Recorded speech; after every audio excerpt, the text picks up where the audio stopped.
So good afternoon, teachers. So my name is Carson Lama, and I'm going to talk about the machinery of Canadian government. So talking about Canadian government, the Canadian government structure comprises the branch of executive, judicial, and legislative, with each and every distinct role and its own powers and all. So so they help a country to run their law and order in a smooth manner, like by creating laws, by creating norms, like the combining all the branches.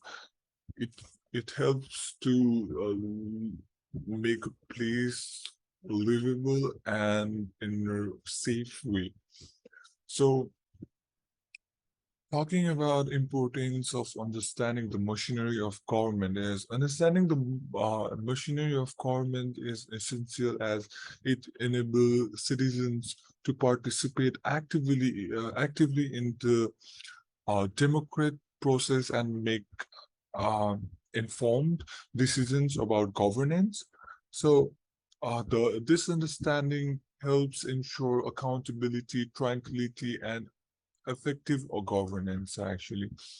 So it helps to put impact in a society, to participate in shaping policies and all, and um, it helps to develop policies, government accountability, transparency, collaboration, public service delivery, everything.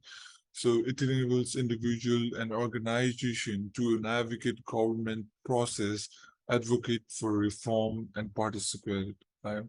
So and the other thing is branches of government. So there are main three branches. They are executive, legislative, and judicial. So talking about executive branch, the executive branch is led by the prime minister and the cabinet, who are responsible for implementing laws and managing government operations and making policy decisions. So basically, they are like the one who makes laws and all. And sorry. So basically, they are the one who tries to implement the laws which are made, and the Governor General, as the representative of the Queen, performs ceremonial and constitutional duties such as granting royal assent and legislation and appointing the Prime Minister. As we had a session about this, we came to know that right now, in current context, like the queen, the royal part of the queens have not that much effect on Canadian government than it used to be before, but still they have their own decision making. They have their own um perspective of way to give on our government. So talking about the legislative branch, the parliament consisting of House of Commons and Senate is responsible for creating laws and circumcising government actions. So basically, they make laws according to the current situation of the nation, like what should be implemented and what further should we do. They make a structure, and then they try to make new laws and try to renew old law. No, because there are cases like people can find loopholes in their laws, and they try to um, manipulate the laws. So that's why they can keep on um, evaluating and changing the old law or transforming the old laws in a better way. So Members of parliament represents, constitutes, debate and vote of legislation and hold the government accountable. Senators appointed by the Governor General provide a sober second thought on legislation. And talking about judicial branch, the Supreme Court of Canada is the highest court in the country and plays a crucial role in interpreting laws and holding the Canadian Constitution. So basically, judicial branches are the one who gives a judgment. Who, if there is something wrong happening, they will work according to law and try to give a judgment, like which punishment, we can say, or like which law should be implemented, which um basically they are the one who can like transform or the like evaluate the laws. So the judiciary ensures the rule of law, protects individual rights, and resolve dispute through fair and impartial decisions. Yeah. So basically, they can't have their like biased decision and all. They have to be impartial and they have to be fair on their decisions. So basically, these are the three branches of the government in Canada.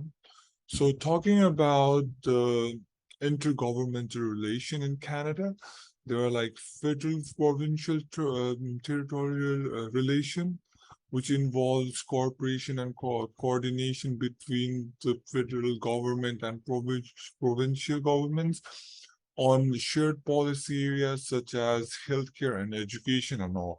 Cooperative federalism, cooperative federalism.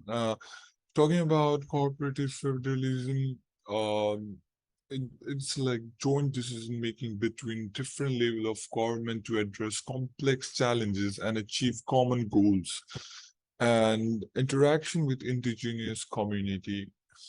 So basically, they focus on reconciliation and nation-to-nation relationship, acknowledging the rights and self-governance of indigenous people too. Talking about challenges and reforms, the key challenges are facing the Canadian government machinery, like including ensuring effective representation, addressing facial pressures, and enhancing public trust in government. And a recent and proposed reform to enhance effectiveness and accountability, such as modernizing electoral system, strengthening ethics and lobbying rules, and enhancing transparency in decision making. So yeah, so with all that, in conclusion, like the understanding of Canadian government structure facilitates informed civic engagement, enabling citizens to actively participate in democracy and contribute to shaping public policies. Engaging in government processes fosters transparency, accountability, and overall well-being of Canadian society. Mm, it is crucial for citizens to stay like informed and exercise their democratic rights. It's really important. Like commonly known, common topic is votes.